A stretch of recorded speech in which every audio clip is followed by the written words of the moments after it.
everybody, it's Wallguy. It's about damn time for another Medal of Honor 2010 video, don't you think?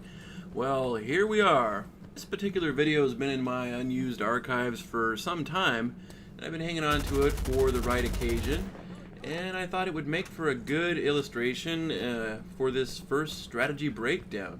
Many of you have asked for strategy breakdowns in the past, and I said, well, it's a possibility. Well, I'm finally doing it. And remember, if you do want to see more of this in the future, strategy breakdowns for Medal of Honor 2010 or Warfighter, any of the games that we would commonly play, please just smash that like button, subscribe, comment, let us know how you feel about this sort of content, and who knows, maybe we'll make a series out of it. If you're new, don't forget to subscribe so you can stick around and catch all of our content.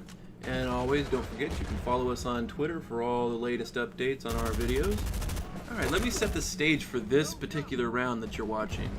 I came in the previous round late, and my team was getting absolutely pounded. The other team was very aggressive in grabbing the sectors, and as such, they were able to lock things down and just run up their score, basically. Whereas my team had become very passive and ultimately got overrun for being too KDR conscious, if you will.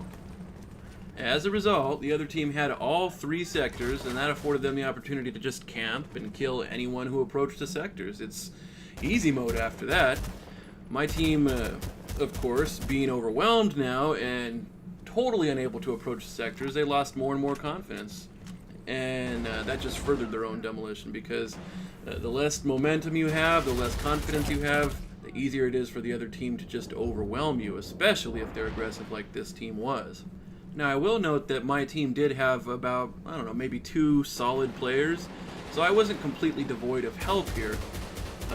But they weren't able to get it done on their own because the balance of our team was very passive. They would not help the sectors, and the 2 solid players that were on the team in the previous round, they were unable to motivate the other guys to get it done.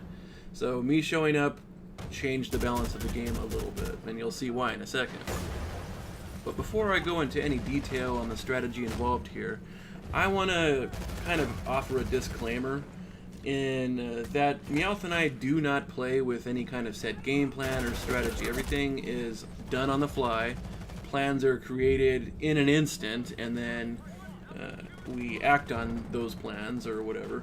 Basically, we take count of the situation, basically.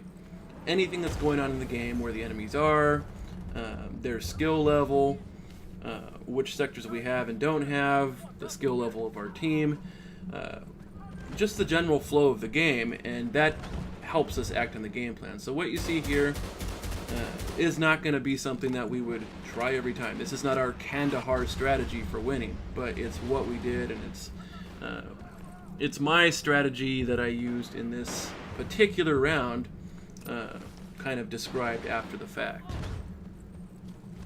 It's important to understand that difference because, like I said before, and I've said many times, Wallguy and Meowth do not make plans. We do not use set strategies. We do not really use spots or anything.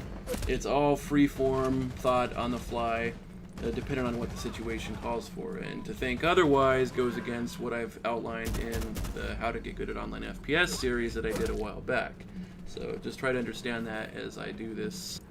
Alright, so how do I turn this around so fast? How do I whip my team into shape, take their confidence and raise it up, and take the other team down so fast? Well, the first step was to scare the noobs. And in the process, make the good players more cautious. Slow their whole team down. Make them actually have to think about what they're doing rather than just get free kills over and over again. If they can become cautious, they start to become timid. And when you got timid teams, your team starts to gain momentum. And momentum is extremely important for winning a game. This is all easier said than done. But what I did right from the beginning of the round is quickly grab a sector, because sectors are really what control who's going to win a game of sector control.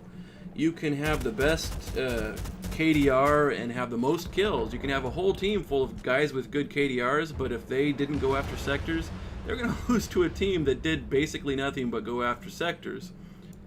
At the start of a round, you basically have a free run at any sector you want in your close proximity. You should always grab a sector real quick. You start off with a sector, and if you're quick and the other team's quick, you'll probably meet up somewhere in center sector when you're both trying to get your second sector.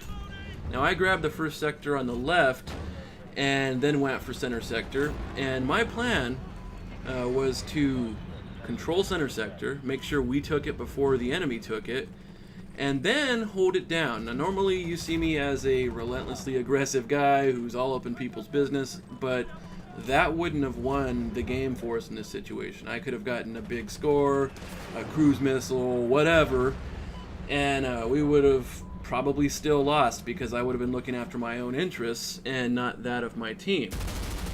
So I wanted to grab and hold on to center sector. Why? Well, I could kind of act as a shield for my team. If I create this, imaginary wall at center sector that the other team has a lot of trouble getting past or infiltrating past, suddenly all the areas behind center sector become kind of a safe zone for my team. They're no longer getting shot in their spawns. They're able to freely explore and set up their spots, which a lot of people like to do. They start to get comfortable. They build confidence. This also means that the sector to my rear, or in this case the left, is also a much easier get for my team. Inevitably, somebody will take care of it. They'll get that because they don't have to deal with a lot of people shooting them there. I've got the other team so concerned about all these bullets coming from center sector that, look, they're starting to sit in the house, they're starting to sit behind the gate. They're not sure it's safe to come out because it really isn't. And then boom, you see a cruise missile. Now, of course, bigger score chains scare the crap out of teams too. They start to get really scared.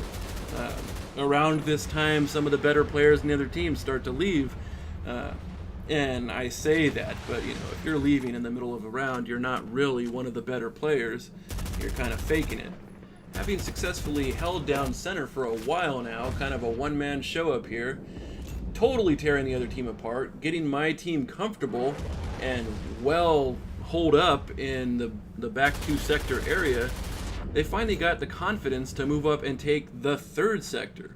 Now this is a point where you've got to be careful because owning all three sectors does funny things to the spawns. It'll likely spawn them behind us here like it did, which of course totally changes the balance of the whole game. And it's fine, you're getting a lot of points for owning all three sectors. You just got to be aware of the situation. Now that we have such dominating control, my plan now is not to hold up at center or anywhere. It's to basically run roughshod over the team, terrorize the crap out of them so they cannot get their footing and set up camp anywhere. They're no longer on the side they started on, they're on the other side. At this point, they're now scrambling, they're disorganized, and I don't want them to get organized. I want to continue to pound on them so that, oh, look at Wallguy Pidari, Sosi Shui. That's got to be something about Wallguy Cheater.